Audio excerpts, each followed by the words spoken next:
اوس طالبانو علماوي په کتابونو کې بادشاهانو او خانانو ته ورتلل 3 تاوان دي په دې کې. یو تاوان دا ده پکې چې کله خان ته ورځي یو فعلي تاوان ده، یو سکوتي تاوان ده، یو قولي تاوان ده.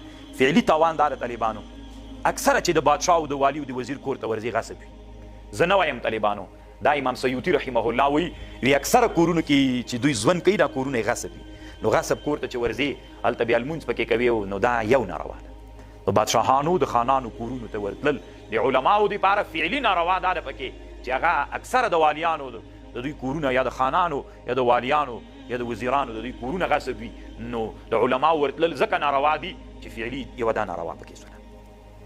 او بل دا د طالبانو چې ورځې نو مجبور لاس به مچو کوي، که لاس یې مچو نه کړي خوا یې بدېږي. دویم دا د طالبانو پیسې حرامې وي. اول ته طالبانو اسراف ډېر وي، په زینو کې فرشونه اوار وي که نه، چې ورځې په زینو کې فرش اوار وي، په دهلیز کې فرش اوار وي، کاته فرشونه اوار وي. د دې یو بل لوی تاوان دا ده اسراف ده. نو اسراف هم ناروا ده. فرشونه یې اکثره په حرام وي، نو چې ته ورځې نو هغه فعلي ناروا کې واقع کېږي. او بل دا ده چې ته ورسې نو هغه فعلي ناروا دا ده چې تا ته پیسې درکوي. ته پیسې خو درکوي که نه وزیر والي ته چې ورسې 10,000 نو دغه روپۍ دله کمې کړي طالبان. دا اکثره طالبانو په حرامو باندې وي.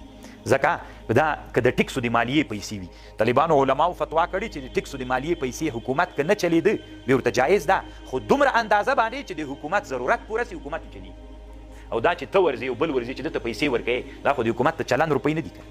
نو د چلن نه طالبانو زیاتې سولې، نو دا پیسې اخیستل تا ته بیا څنګه دي؟ لکه ټکس و مالیه طالبانو اسلام کې مطلق حرامه ده. په دې ډېر نصوص راغلي دي. هغه علما وایي چې جایز ده که یو حکومت غریب ونه چلېده دومره اندازه پورې چې د حکومت ضروریات پوره کړي، دومره اندازه پورې اخیستل جایز ده، زیات نه. ښه چې ته هدیې او تحفې ترې نه ورکوې نو هدیه او تحفه ضرورت ده که نه ده؟ ضرورت نه ده. طالبانو چې ضرورت نه سو نو دا فعلي تاوان سو. سکوتي نارواوې پکې کمې دي طالبانو.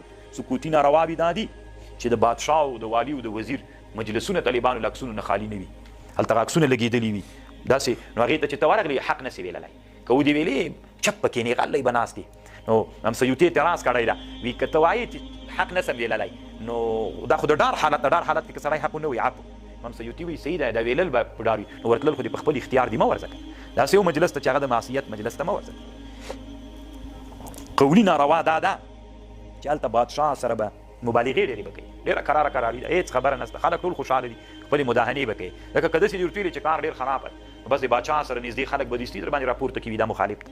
که ته د درد ورته ووایې نو ناس خلک به تا ته وایي چې دروغ وایي، دا مخالف باندې به دې مسما کړي، نو ته مجبور یې چې څه ورته وایې. کراره کراري ده، دومره خوندور ده، خلک سخت نه خوشحاله دي، داسې خبرې به غواړي ورته کوي. که نه نور نه وي طالبانو دا دعا خو ورته کوي چې الله دې زرکلن کړه، که نه او نو دا دعا خو به خامخا ورته کوي چې الله دې څوک کا الله دې زرکلن کړه. طالبانو امام سیوطي وی ظالم بادشاه ته چې سړی دعا وکړي چې الله دې عمر ډېر درکړي، وی دا اصل کې دعا ده لپاره دي، ځکه دی خو نافرمانه ده. نو ته اصل کې داسې دعا وکړه چې الله پاک د تا نافرماني ته دوام ورکړي. که ظالم ده نو دا معنا سوله چې الله پاک دې د ظلم وکړي کړي، نو هغه چې څومره ظلم کوي ته ورسره شریک. او بل دا د امام سیوطي لیکلي دي چې بادشاه او والي وزیر ته ورسې نو ته به هم د هغوی صفت کوې. او د فاسق صفت کول حدیث کې راځي، نبی صلی الله علیه وسلم وایي چې د فاسق صفت کوې د الله عرش په لړزه باندې راځي عمره.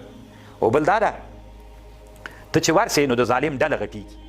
خلک وایي چې پلانکای شیخ صاحب پلانکای مولي صاحب هم د بادشاه ملګري، من کثر سوا د قوم فهو من، څوک چې د چا هغه ډله ډېروي نو دا هم د هغې قبیلې نه. طالبانو علما وایي 2 صورتونو کې بادشاهانو ته ورتلل جایز دي. هغه 2 صورتونه، یو دا صورت ته طالبانو علما وایي چې بادشاه دې وغواړي مجبور یې بیا ورسې. او دویم صورت دا ده طالبانو چې مثلا ته ذل وجاهت یې د یو مرتبې والا سړی، یو سړی مظلوم بندي ده یا مظلوم ده، نو ته د هغه مظلوم دپاره ذل وجاهت ته ورسې او ورته ووایې چې دا مظلوم له زندان نه هغه ته ورسې، والي ولسوال ذل امارت سړي ته ورسې او هغه ته ووایي چې دا مظلوم را خلاص کا. دغه صورت کې بیا طالبانو جایز ده.